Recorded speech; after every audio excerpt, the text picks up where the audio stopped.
While millions of young footballers spend hours perfecting their stepovers around static cones, professional academies have completely revolutionized how they develop players. The gap between traditional training methods and modern football development has never been wider.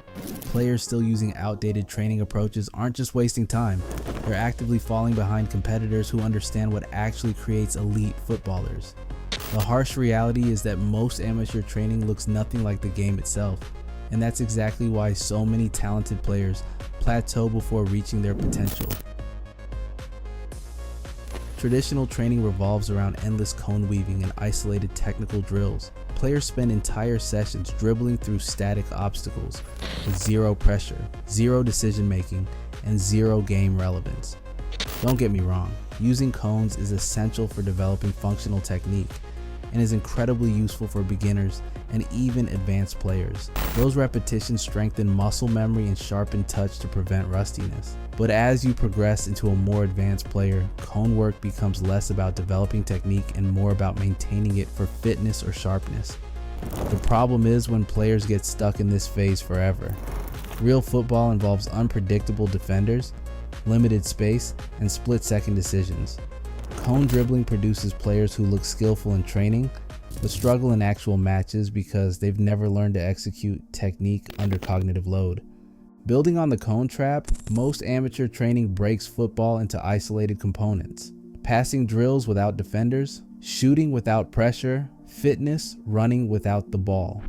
This compartmentalized approach ignores how the brain actually processes football. Professional players don't think, now I'm passing, now I'm dribbling, now I'm shooting. They execute complex technical actions while simultaneously processing tactical information, tracking opponent movements, and making split-second decisions. Training each skill in isolation creates players who can't integrate their abilities under match conditions.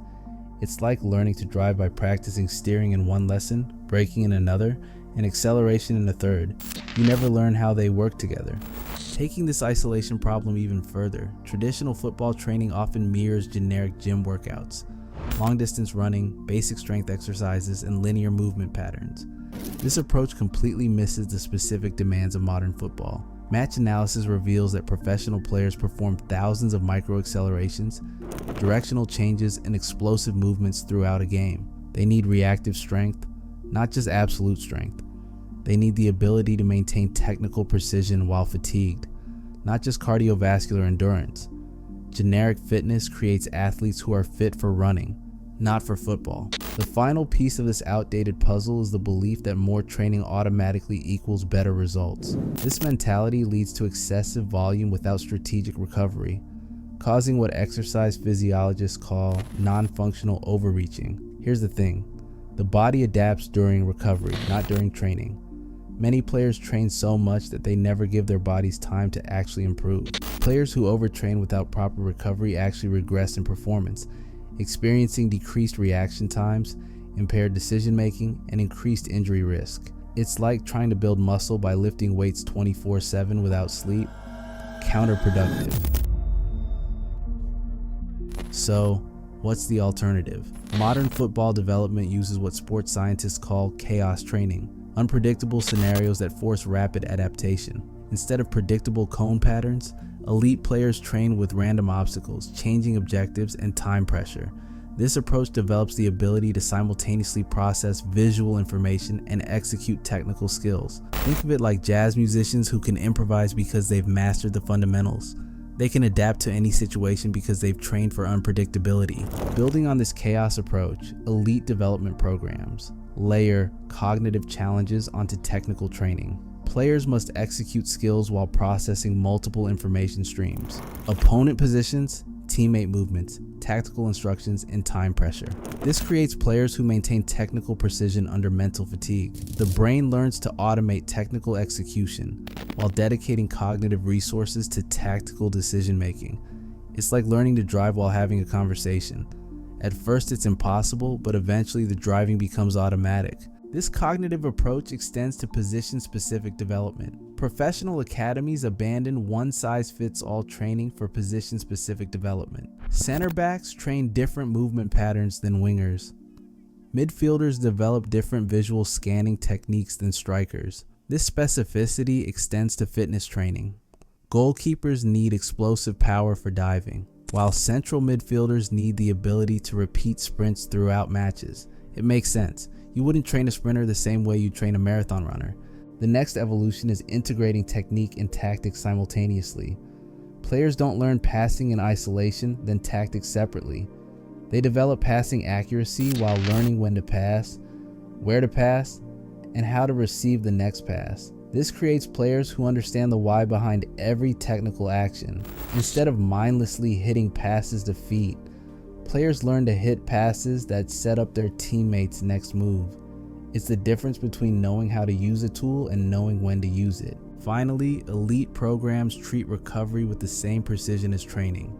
Players use heart rate variability monitoring to optimize sleep, nutrition periodization to fuel adaptation, and active recovery protocols to maintain freshness. This scientific approach to recovery allows for higher training intensities and better adaptation. Teams with superior recovery protocols have significantly fewer injuries and maintain higher performance levels throughout seasons. Recovery isn't just rest, it's strategic regeneration. So, with all being said, the question becomes, how do you actually implement this modern approach? The transformation starts with your relationship to training itself. Stop viewing practice as something you endure and start treating it as problem-solving sessions.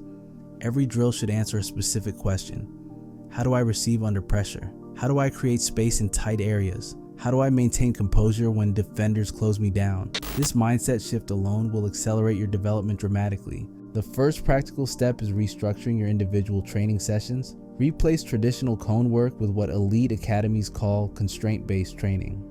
Set up scenarios with built-in decision points. Dribble through gates, but the gate changes every 5 seconds, forcing you to scan and adapt. Practice first touches, but add time pressure. You have 3 seconds to control and play forward. This trains your brain to process information while executing technique, exactly what happens in real matches. Small-sided games become your primary development tool, not a warm-up activity. Professional academies dedicate 60 to 70% of training time to game-realistic scenarios because they produce faster learning than any isolated drill. Find or create 3 versus 3, 4 versus 4, and 5 versus 5 games with rotating objectives. Sometimes you can only score after 5 passes. Sometimes you must use your weak foot. Sometimes the goals move. These constraints force adaptability and creative problem solving under pressure. The mental component requires equal attention. Elite players don't just visualize success, they prepare for adversity. Spend time mentally rehearsing how you'll respond when things go wrong. Missed passes, defensive pressure, physical fatigue. This psychological preparation prevents panic during actual matches. Champions like Lamine Yamal maintain composure against world-class defenders because they've already solved these problems mentally before stepping on the pitch. Your training partners matter more than your training methods. Seek players who challenge you, even if it means being the worst player in better groups initially. Being uncomfortable forces adaptation. Join pickup games with older, stronger, more experienced players. The temporary ego bruising pays dividends in accelerated learning. You'll develop faster in 6 months playing up than in 2 years dominating your comfort zone. Recovery becomes a performance strategy, not an afterthought. Track your sleep quality, not just quantity. Monitor how different foods affect your energy and focus during training. Learn to distinguish between productive fatigue that signals adaptation and destructive fatigue that signals overtraining. The best players aren't those who train the most. They're those who train the smartest and recover the most effectively. Position-specific development accelerates once you understand your role's unique demands.